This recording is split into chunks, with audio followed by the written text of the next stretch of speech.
can't continue to think, feel, act the way you have been and expect your life to magically change. It doesn't work that way. Yet that's the way 99% of people who attempt to make a change in their life in any way, that's how they approach it, whether it's with their body, their finances, their failing relationship, any of it. And they might even make changes in their life, but they still show up as the same person, and nothing changes until that does. Because if you could change as the guy that you currently are, the guy you're currently showing up as, you would have already done it. And a lot of this stuff sounds like self-help at first or spiritual fluff, and it did, to me, not long ago. But there's science backing this stuff up now. This stuff can actually be proven scientifically. Just pick up a book by Joe Dispenza. Your old perceptions of reality and what is possible will change. But back to the point. It's impossible to change your life, to live a better existence until you change 1, your thoughts. 2, your identity to at least some degree. Those are what define you. And those are what are going to determine the life that you can create. And since our beliefs are just thoughts that we keep telling ourselves and thinking about over and over and over again, and our actions are always in alignment to our beliefs, you can hopefully start to see what I mean here. You hopefully start to see the point. Nobody changes until they get their head wrapped around this being as real as gravity. Most often it's people's old thought patterns that direct their life. And very often those thoughts and stories aren't even reality. A lot of the time it's negative. A lot of times it's self-destructive. It's infectious. And the result of that, well, your self-identity becomes severely limited. And to put it simply, it ends up determining everything in your life. It puts a governor on you. So it really starts at the ground floor, rebuilding the foundation, because when you understand that your thoughts will determine the kind of guy you show up as, the happiness and success that you have in life, you can't unlearn that fact. So the faster you can accept that, the faster you can change. Most people are one decision away from an entirely different life, but obviously easier said than done, especially when the conditioning is so ingrained in us, especially the older we get. It only happens if you take what I'm about to say to heart, because you get to decide to be the guy who rises above,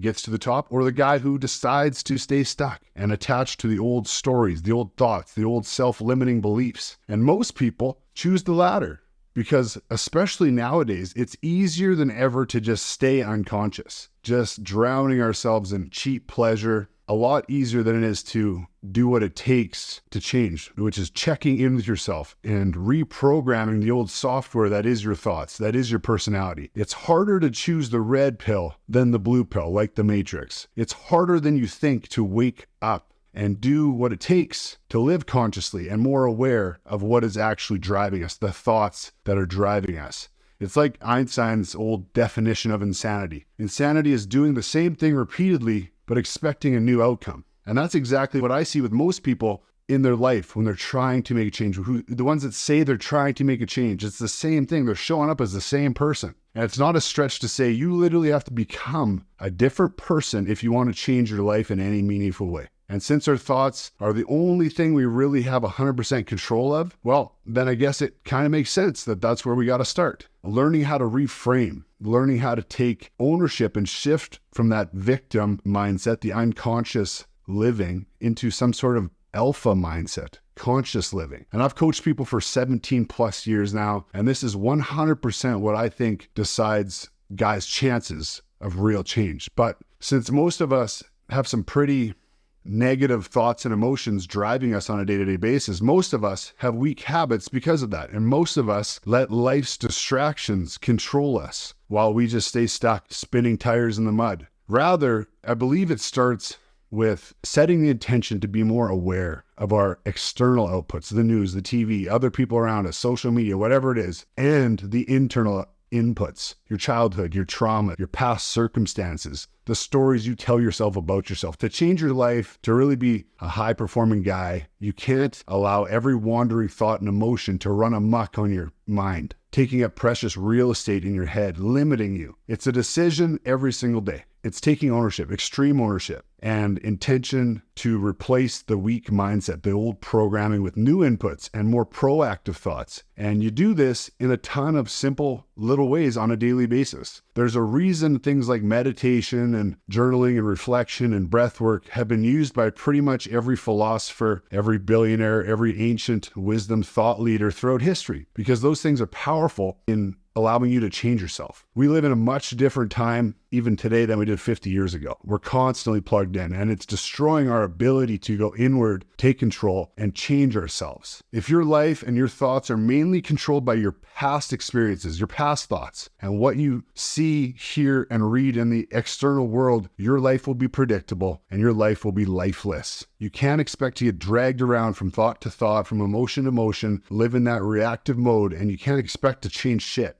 That's not where you want to be as a man. You want to be in a proactive state, in control of your thoughts, in control of your emotions to the best of your ability. That's where change happens. That's where you get more done in months than you used to in years. That's where you really can become a beast. So stop letting the world, the weak Western culture, dictate your life and your thoughts, your inputs. Stop letting your past circumstances, your life, your experiences, your failures, your fears dictate who you show up as daily. Stop letting the old stories you tell yourself about yourself form your identity. They can't. That conditioning, that personality will get you nowhere, because if you don't recognize it and do what's needed to change that personality, you won't ever change your personal reality. And you'll continue living life on that shitty feedback loop rather than ever moving forward into some meaningful life that you actually want. Stop saying you're fucking depressed. Stop saying I'm a failure. Stop saying I'm an addict. Stop saying I'm big boned, I could never get jacked. Declaring shit like that is the worst thing you can do to yourself. Because even if you're not saying that shit out loud, even if it's just the voice whispering in your head, our brain is listening and it believes whatever you tell it the most. You're programming your mind with those thoughts and you will act in accordance every time. It's impossible not to. Remember that. Let that sink in. It might be one of the more important things I ever say. And I think, the reason 99% of people never change the way they wish or want to, the reason 99% of people live ordinary lives and just meander through life feeling stuck and meaningless, it's because they can't do this.